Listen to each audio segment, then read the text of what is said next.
Okay, so Teresa, you play Rebecca, and Rebecca is this very complex character, but what I love about her is she's very relatable, you know? She's haunted by things from her past and kind of built up these kind of walls to block out people.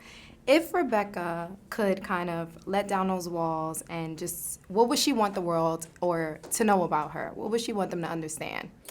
That's such a nice question.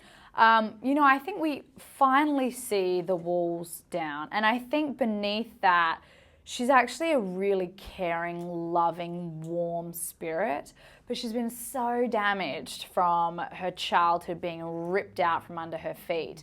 So I love that I think she wants people to know that she is vulnerable. She has all the same feelings that people have. It's just that she's never gonna let you see them until she feels like she can trust. I mean, she doesn't think she can trust anyone, and she's had people abandon her and leave her life, and she feels very alone at the beginning of the film. Now, do you remember being a child and being afraid of the dark? Yes. I mean, honestly, after seeing this movie, I'm probably still afraid of the dark. Me too. Do you remember, what did you do as a child to kind of like get over that fear?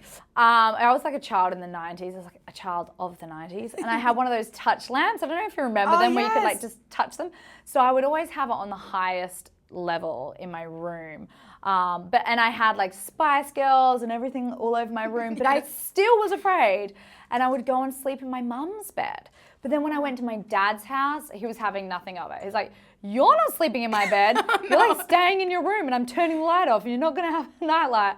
So that was horrendous, and you could hear the koalas at nighttime like screaming at each other, and it was really scary.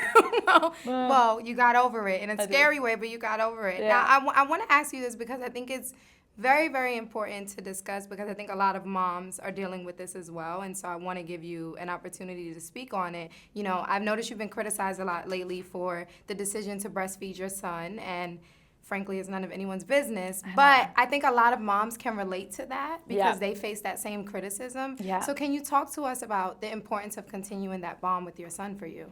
Yeah, I mean, I think as long as you feed your baby, if you can breastfeed, fantastic. If you can't, there's great formula out there. But I just think the idea of shaming a woman for her choices to breastfeed is really sad. And I think there are too many judgments on women, and I just want to empower them. If you want to breastfeed in public, good on you. Please don't let anyone make you feel bad or feel shamed to do that. So yeah, I wrote a blog post. I have a website called Your Zen Mama, so I wrote about that. But of course, you know, when you have a voice, you have to be open to having backlash, and that's what happens. But I still enjoy my breastfeeding relationship with my son, just at nighttime.